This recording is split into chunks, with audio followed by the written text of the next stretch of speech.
Hi there, and welcome to another episode of Empowered Within. I am so excited to have you here today and to announce the top 10 countries currently listening to Empowered Within. Are you ready?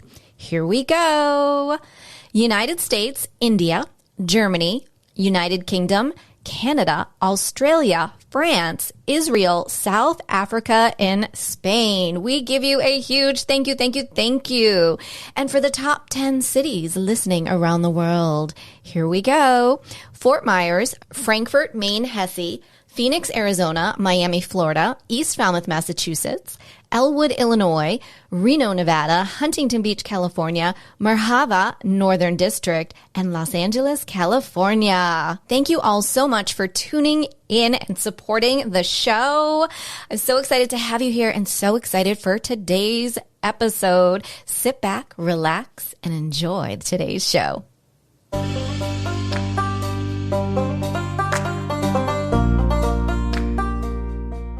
Welcome to Empowered Within, a soul-quenching, transformational podcast that will set your soul on fire through candid and inspiring conversations. Leading experts, celebrities, healers, and I share our journeys of how we've overcome challenges to living an empowered life from within. I'm your host, Jennifer Pilates. Welcome to another episode of Empowered Within.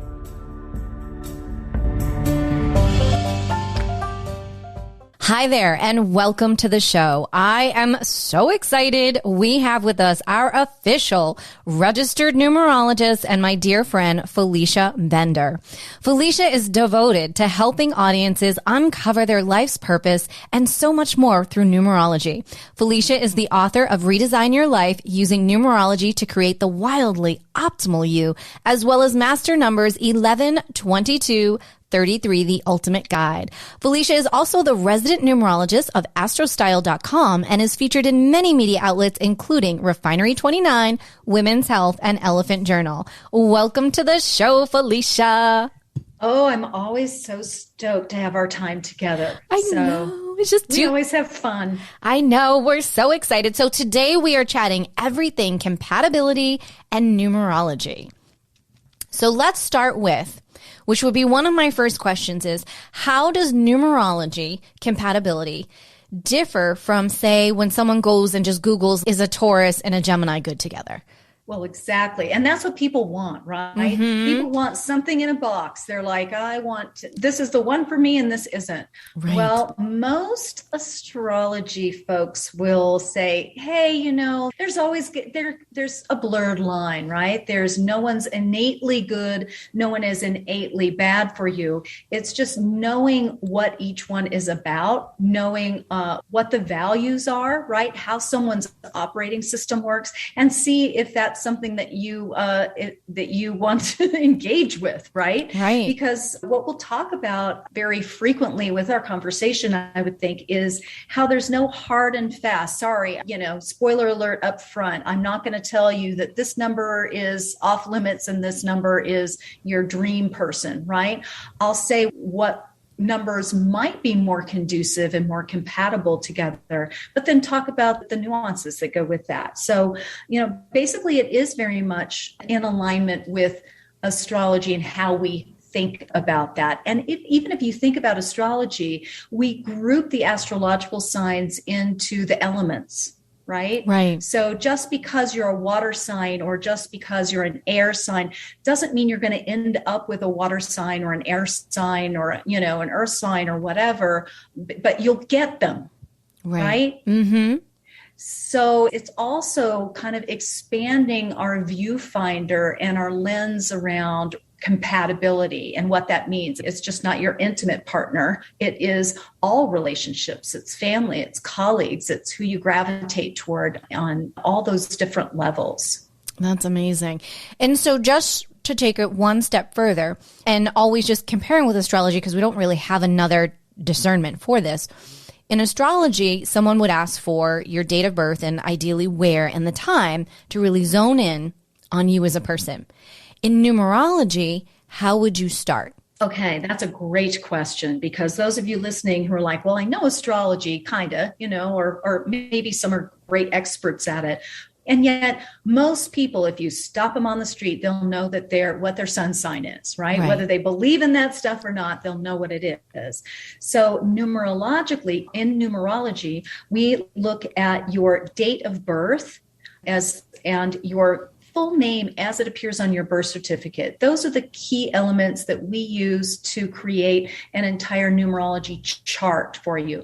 Very similar to how you would get a full chart in astrology. So let's also kind of talk about or observe that, yes, it's great to know you're a Sagittarius or you're a Virgo or whatever, and that's a great way to start. And yet once you start digging more deeply into it, knowing your sun, moon, and rising, knowing these other elements can give you an even more depth and breadth of information about who you are and all of that.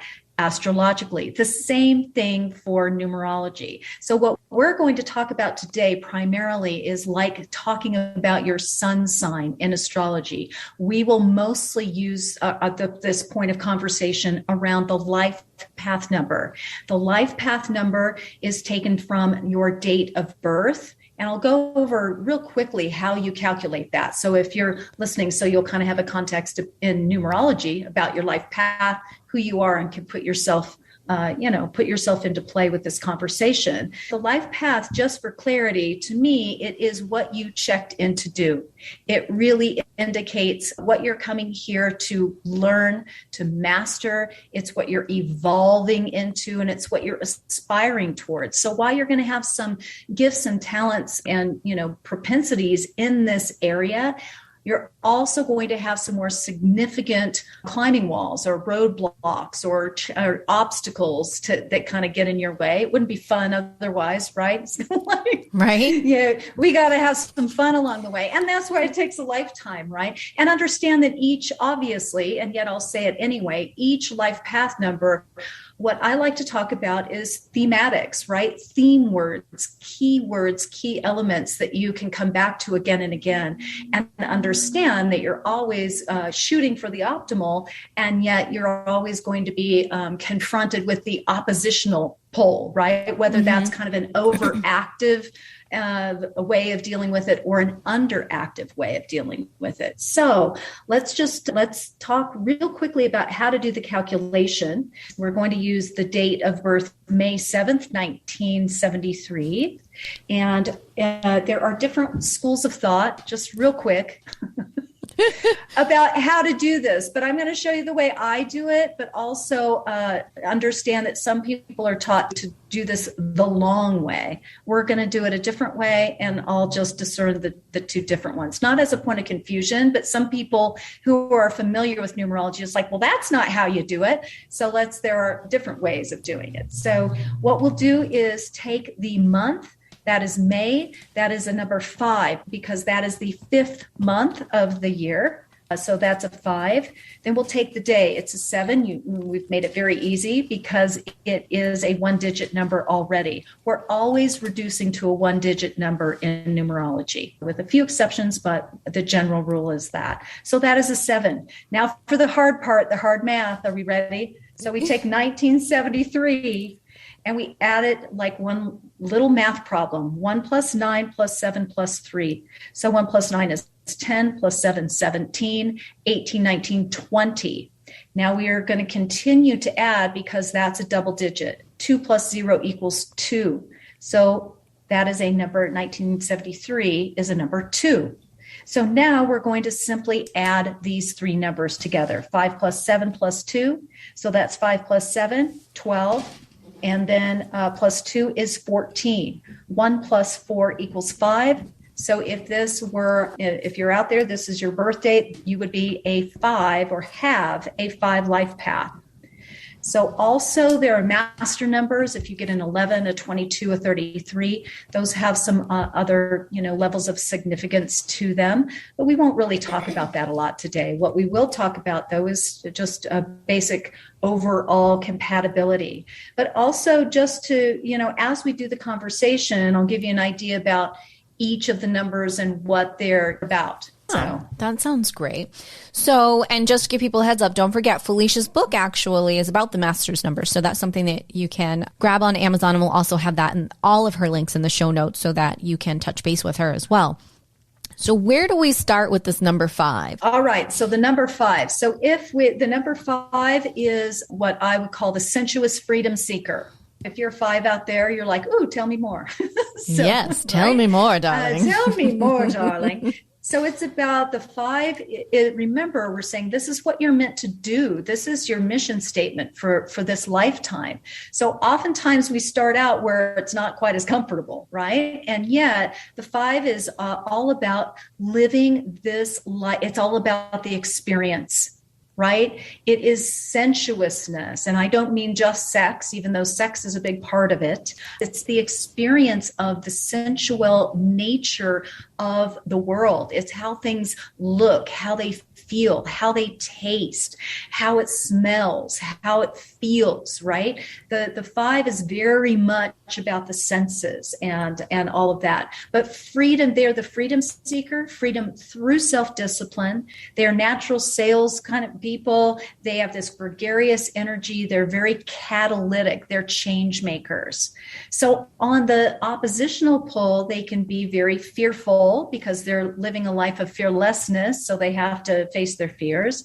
They can lack that adventurousness. They can be very excessive. They can, rather than freedom, they kind of can maybe opt for excesses or escape. They can be very self-indulgent, those sorts of things. And so with that said, relationship-wise, the 5 is not usually one that, and I'm going to say yet, I'm going to do some disclaimers along the way, but not usually the one who is ready to put a ring on it very early.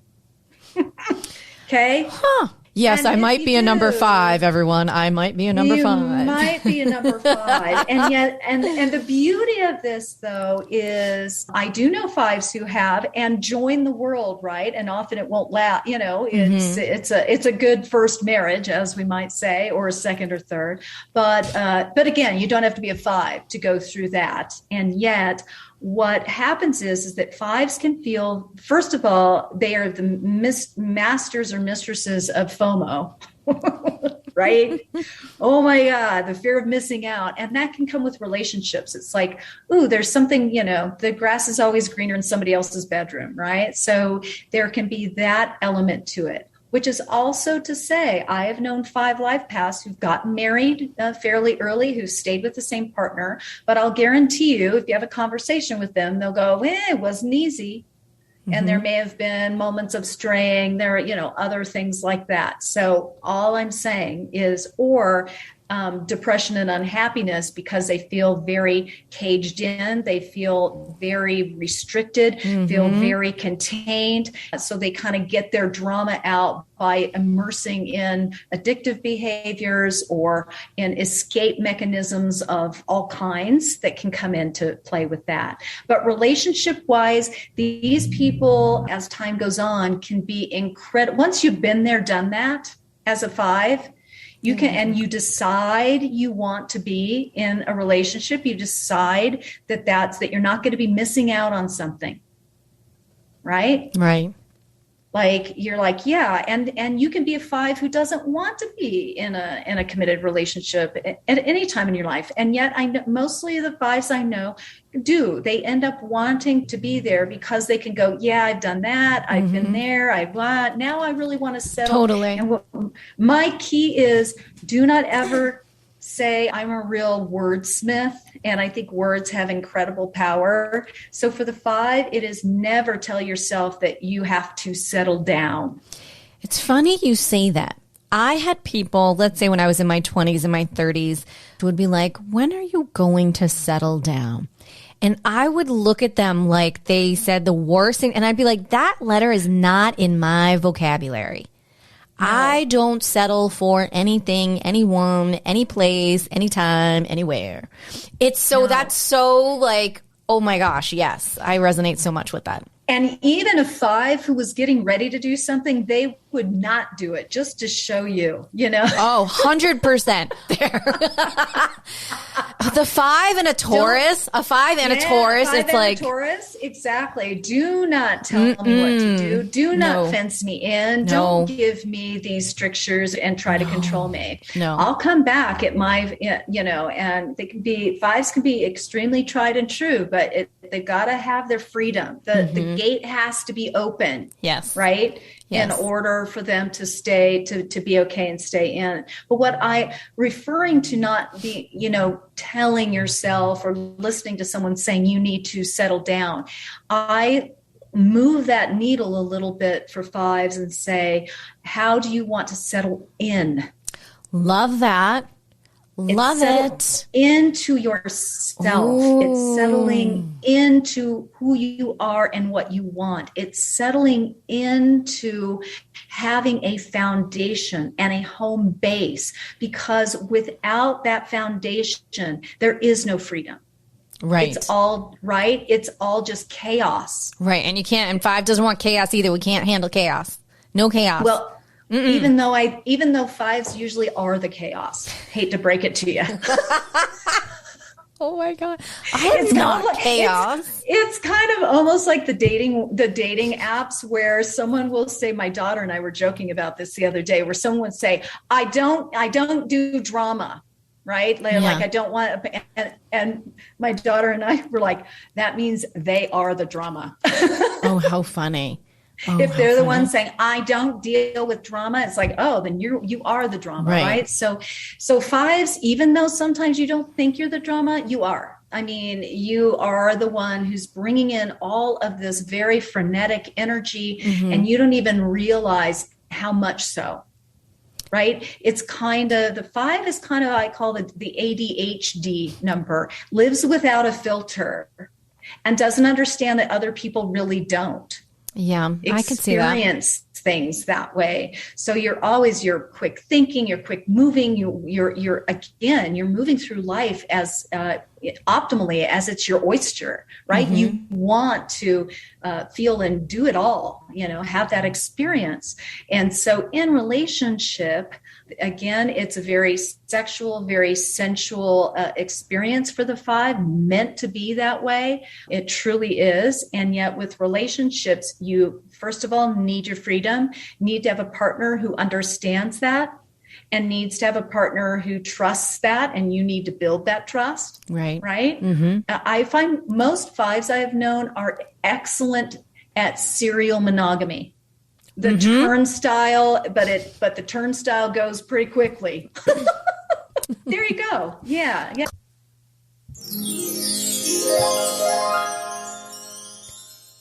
It's here, our Empowered Within bonus clips and behind the scenes videos from podcast episodes. You can check out the pre-show, the post-show, and everything in between that doesn't actually make it into the podcast episodes. Head over to jenniferpilates.com, click podcast, and click watch videos. And you can watch never before seen podcast videos of our Empowered Within episodes. Enjoy 15% off with this promo code Pilates15. So, and it depends on what kind of 5 you are and everything else. And what I really, really want to pull forward in neon is that, for instance, you can be a 5 life path, but your other numbers are 2s and 6s and other things that are much more grounded and home based and all of that. I had a client one time, or someone at a workshop, and she was a 5, but she'd been married since she was in her 20s. She had 3 kids. She was very successful with business, all of this. And she was like, this just doesn't match. So at a break, we looked at her whole chart, and they were 2s and 6s. But her 5 was what she was learning, what she was striving toward in this. And then I got to talking with her more, and she's like, oh, she traveled all the time with her family. Makes sense. Travel, doing all. So she had a lot of those 5 characteristics, and they showed up differently because her chart was more weighted in the more home-based relationship orientation that showed up. So also be aware of that. If you're like, that doesn't make sense for me, it really is good to know your whole chart, to know where the other elements that are coming into play. Right. And just to clarify, the 5 came from the month, the day, and the year that you were born.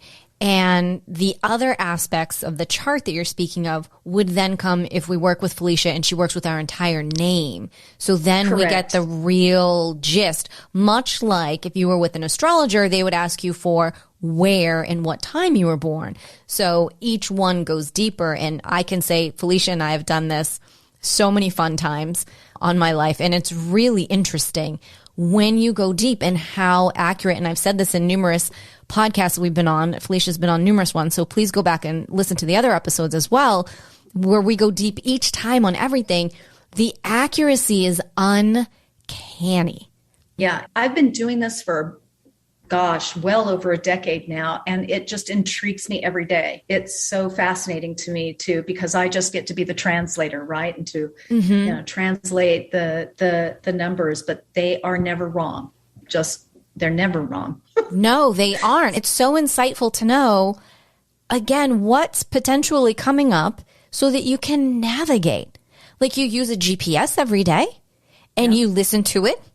This is to me no different. It's being prepared, and preparedness is everything in life, and having a heads up is so key on that. I think it's really great, and it's so much fun. So if we look at other numbers, how do we move forward and talk about compatibility for someone else who's like, oh my God, is she going to do my number? Is she going to do mine? Right. Well, what do we do? What I want to say sidebar, Jennifer, is that your black and white, yes or no, do it or don't, is your 8 expression. It's kind of like your rising sign. And so your 8 is all business. Yes, I am all. Right? Yeah. You're like, time is money, get it done, right? Amen. So there's that part for you.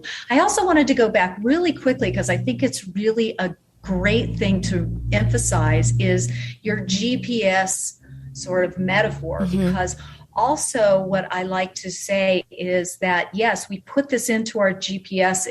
I actually have a new book coming out about, I know we'll talk about that later, but it's called Mapping Your Path and Purpose. Right? Because we're mapping this, and yet there are different ways to get to the same destination. And I think one of the key elements that numerology can allow us to see is that even if we could or did want to do the linear path, sometimes you get there early and then you stand there twiddling your thumbs and you're like, is this all there is? And sometimes it's really great to hit the roadblock and go on the detour and see where that takes you. Sometimes you get experiences there that last a lifetime. You've been on a vacation and something goes really wrong and and you're like, oh my God. And then a year later, you're like, that is the thing you remember the most about that vacation. It's the experiences. I love that. I love taking the road less traveled every time. That's where you'll find me. Every time. Exactly. So that is such the beauty of thinking about this. Yeah, there can be point A to point B, and then what? Right. So sometimes the GPS is going to take you out. You're still going in the same direction. You just may be, going a few states over for a while. That sounds so like me. Yes, it does. Well, we have gone all kinds of different directions with that steering wheel. We always do, y'all. That's why I say every podcast between Felicia and I, it's just amazing. So go back and put it all together. Like, we just love to dive deep and open up and see what the universe brings us to bring to you. Yes, we just we body surf. We do on those waves, don't we? We sure do. And I. So let's go back though. Let me just take it from the beginning and go. This is just 101 basic brushstrokes. Okay, everyone out there, because we could all talk about this forever. You know that. And so let's talk about the one life path. Okay, if you're a one life path, if you did your calculation and that's what you came up with, I call the one life path the innovative leader, right? And remember, in numerology, we're talking about numbers 1 through 9, and then we have some double digits there, but 1 through 9. So 1 is Genesis, 1 is beginnings, 1 is I, self, ego, learning about the self. I always say that the 1 is learning and acting with all the I words: independence, individuality, initiation. Where there is a 1, there is forward movement, right? And these people are the entrepreneurs of the world. They're the idea people. They're those creative geniuses in that way. They march to the beat of a different drum. And yet they are in relationship. Some of the key elements here for the one are the one needs a cheerleader. So if you are a one or in a relationship with a one, they need someone, because the one is the risk taker. They're the pioneer. They're that kind of courageous, force of nature often.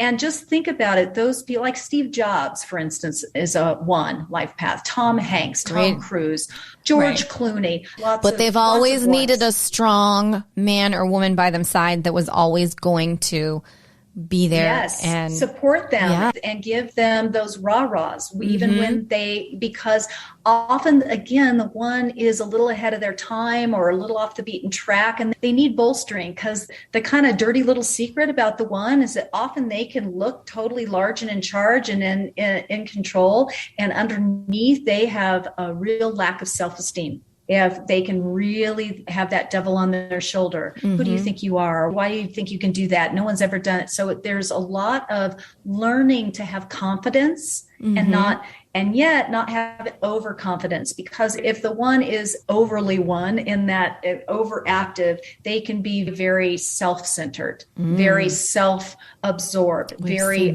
self-focused in terms of not really being able to see that anyone else exists, right? So in relationship with the one, you have to really understand, it depends on where they fall, right, in this category here. And yet they can be very self-focused. So those can be some caveats. So with a light brush stroke, hypothetically, maybe, like, is there like a softie? Like, who would be, if you were like, well, maybe this number or this number?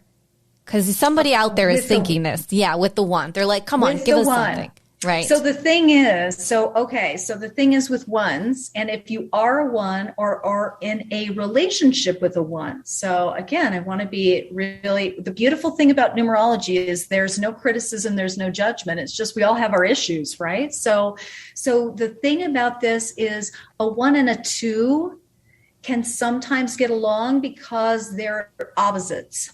Two is the supporter, is the support system, and the one needs that. And yet sometimes it can be a very unhealthy dynamic. We could go into that, but I also find that ones, oddly enough, many numerologists will say ones and eights are not compatible. I would say I find in my practice, a lot of times ones and eights gravitate toward each other. One is the CEO, the entrepreneur. The 8 is the money number, the business person, money, power, authority, control, all those things. They gravitate toward each other because they're very business and career minded, usually, and power and control for both of them are very important. So the key feature would be to understand that there's going to be some power plays there. Yeah. And there's going to be some headbutting. But I know a lot of these couples understand where to and stay in their own lane. What I like about the numerology is exactly what you're saying. There's this push, there's the pull, there's the let's see what we can blend, and the knowing going in. Being prepared. Well, and I have to say, Jennifer, that many numerologists would not agree with my point of view here. There are a lot of numerologists who are like, no, this is just like you're saying, hard no, hard yes. I just don't feel that that's, I'm not called the practical numerologist for nothing. Right. And I also really, to be a little bit more on the woo-woo side of things, I truly believe that we don't have any relationships by mistake. I agree. Whether we have them for 5 minutes or 50 years or, whatever, that they're placed in our pathway for a purpose and for a reason. And sometimes it takes us a little, and we can beat ourselves up forever, that 20-year marriage with the drunken alcoholic narcissist. And yet, obviously, you participated. So how do you learn from that? How do you grow? How do you do those things? Again, not to be too corny. And yet, really, I find that we beat ourselves up a lot for the stupid things that we keep doing. And yet the universe is all about repetition. So we learn it, right? And that's how you learn to write. That's how you learn to do math. That's how you learn to do anything anything is by repeating it. So that's why we get these repetitive relationship dynamics, because they're very, very specific to what we're here to grow into in terms of ourselves, in my opinion.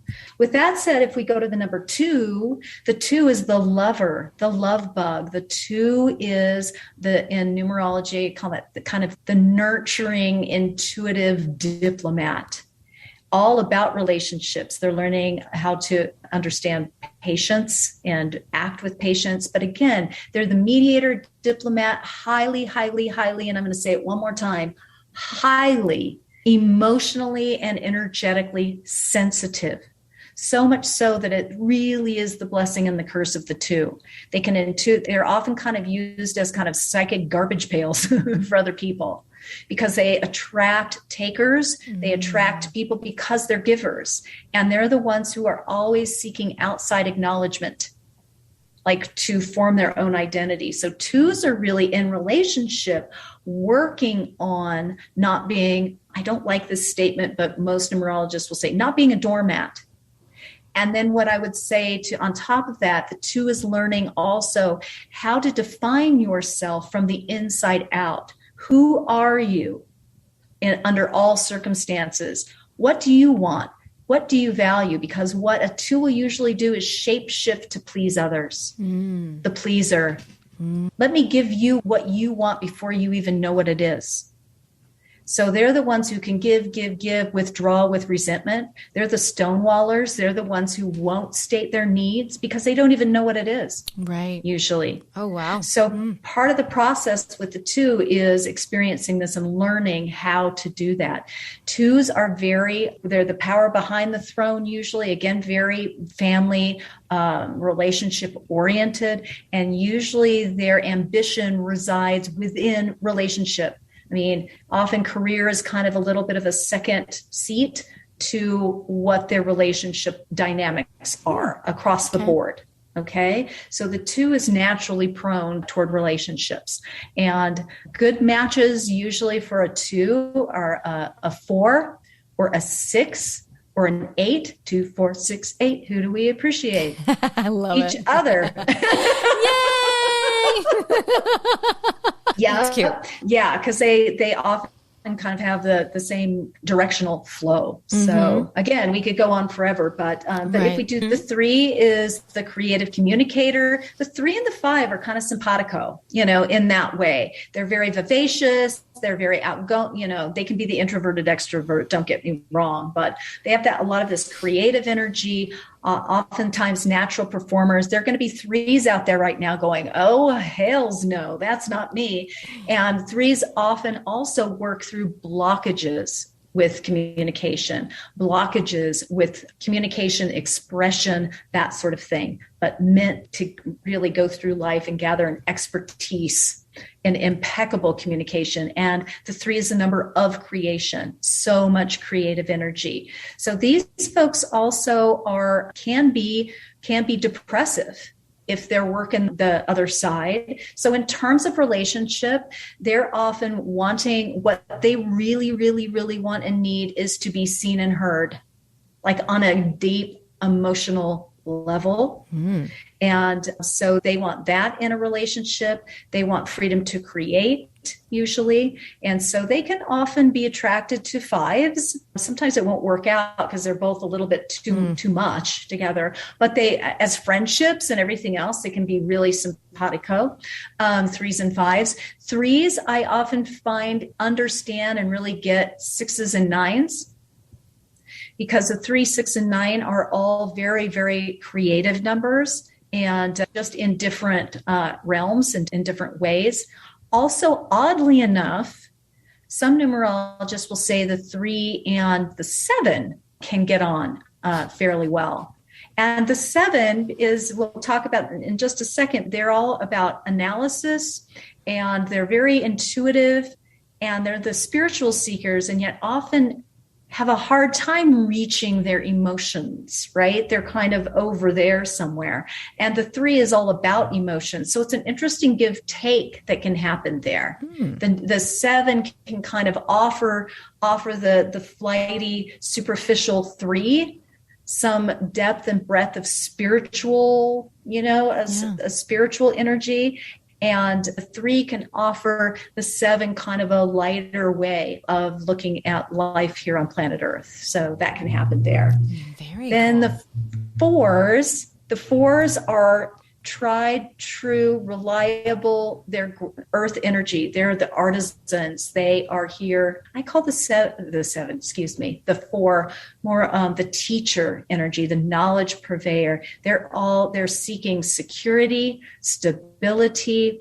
They're the hard workers. They really are that grounded, rooted, and they're all about home and family oftentimes, or at least they're looking to create the family and the security that they want and need in their life. However, and I don't mean family in a traditional sense, even though it can be however that comes about. And yet the 4 is yes and no, right and wrong. It's, very literal, like you were talking about. It's kind of the lower octave of the 8. So these people in relationship, they're pretty much no nonsense. They like routine. They like order. They're not the bling bling kind of people. So they can often really partner up well, again, with an 8, because they both are very much into the doing. 4s and 7s are the ones I often find together the most in my practice, who have positive relationships with 4s and 7s. 4s and 2s can get along because they're both, again, they want predictability. They want definitive lines, right? So that can happen with the 4 and the 2. Let's see, we talked about the 5s. So we'll skip over to 6s. 6 is home family. It's the domestic number. So they're very creative, very magnetic. They can be very perfectionistic, a bit judgmental. And those are some of the elements there. But home, family, kids, all the things are absolutely in their wheelhouse. It doesn't mean they'll be good at it early on. Sometimes it's a practice sport, but the 6 is often a very self-sacrificing and a very nurturing, very service-oriented, a lot of duty that goes with that 6. So 6s are highly compatible when they're in their groove, like anybody else. But I find that 1s and 6s often meet up. I find 6s can often meet up with 9s.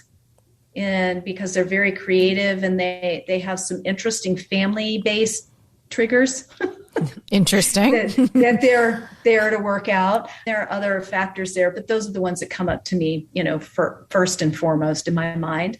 And 7s are the analyst, the data cruncher, and the spiritual seeker. These of all the numbers are more likely, and I want to say this absolutely properly, more likely not to really overarchingly want a traditional. They're more, and often they spend time in their lives alone, not because of being bereft and that they're abandoned and they can't have a relationship. They're kind of like, I just don't know. I don't want to give up this for that. I have a very good friend who's a 7. She's still very open to relationship, but she's like, I've never gotten married because it's just not worth it to me.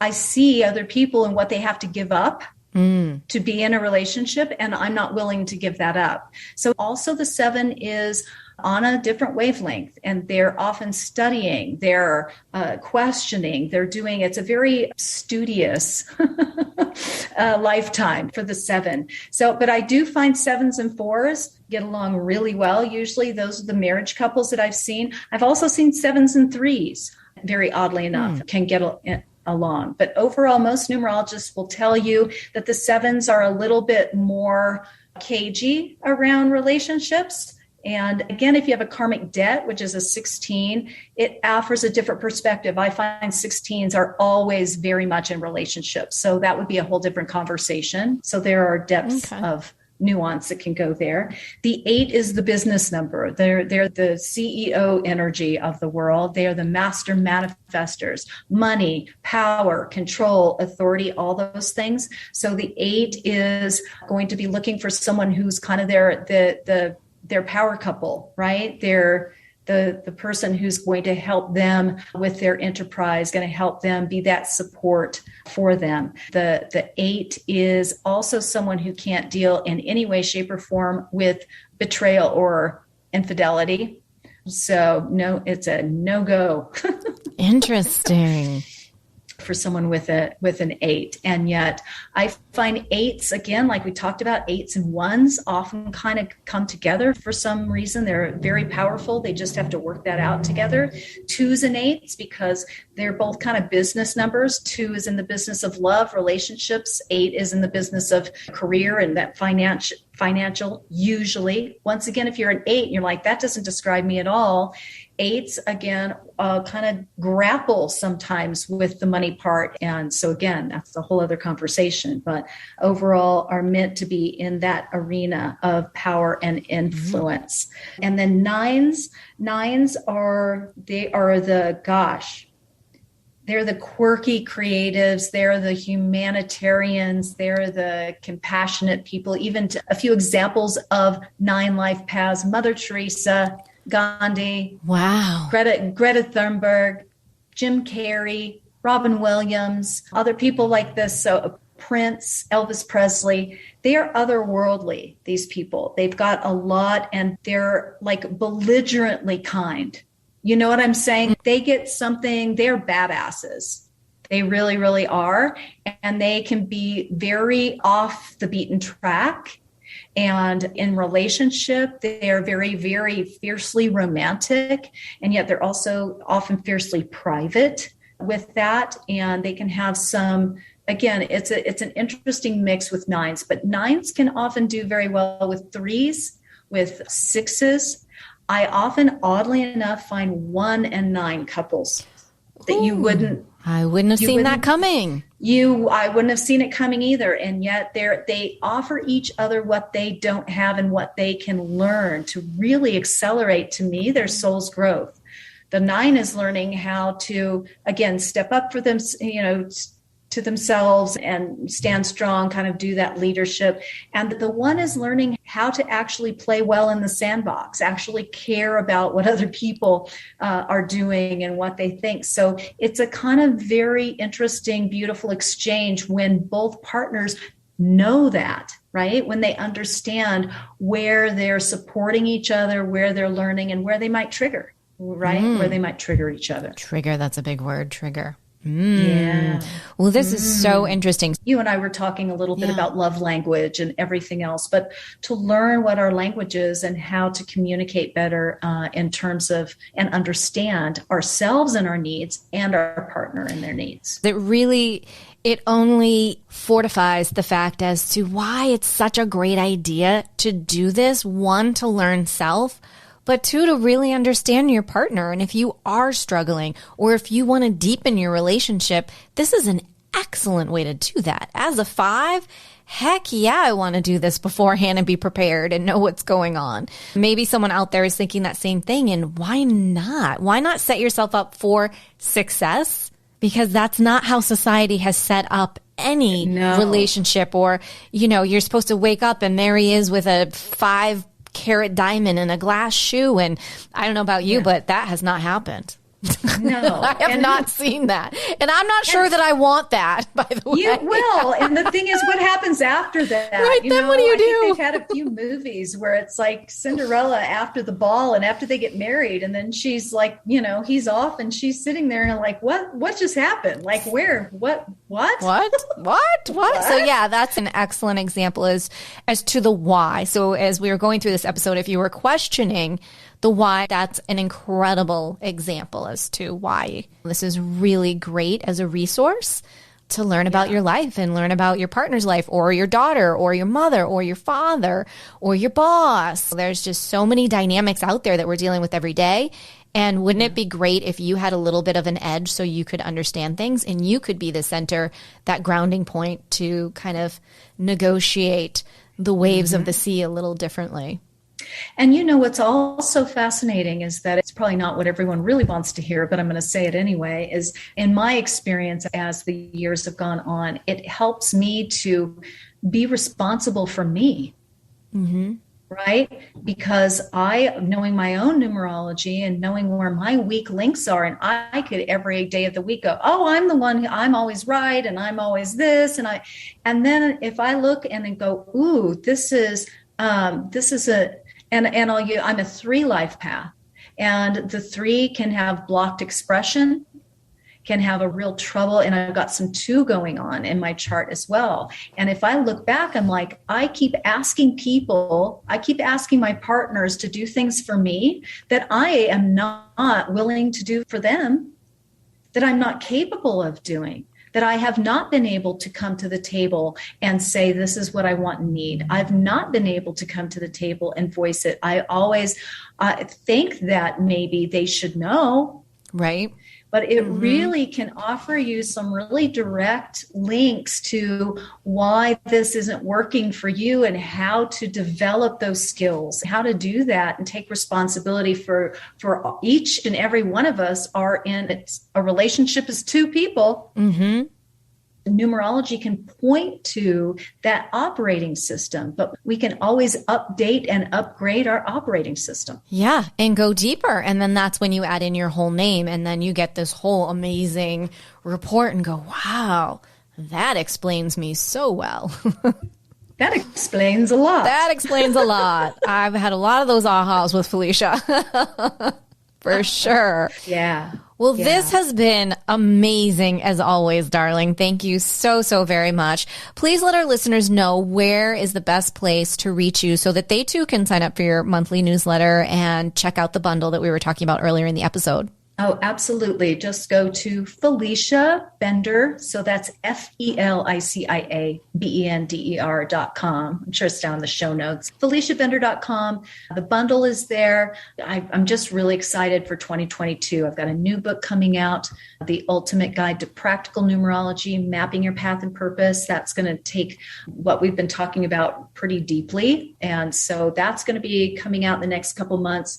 And I've got a numerology for entrepreneurs coaching program coming up as well. So that's very exciting. Congratulations on this. I'm so excited for you. Thank you. Thank you. So yes, I'm really excited because I really do feel, don't you, that we these past 2 years have really, really, like it or not, but wherever we fall on any realm of any of this, it has changed the way that we conceive and perceive of ourselves.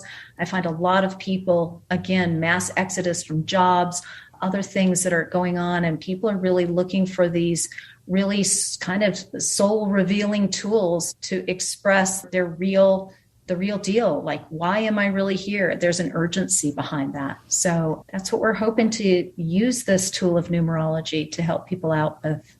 Absolutely. And I am, your biggest testimonial for saying, one, how amazing and how accurate it's been. And then to be able to look at family members and partners. And it's just, if we could only do this for my kitty cats, I mean, that would be amazing. Maybe we can. That may be a whole nother episode. We'll stop there. Yes. Because that's so amazing. So yes, all of Felicia's information will be over in the show notes, as is a special discount code. If you'd like to use that, you can take advantage of a one-on-one session, as I have done with her, which is also amazing. Well, thank you again, Felicia, for being here. We love you. We can't wait to have you back again. And as we say, until next time.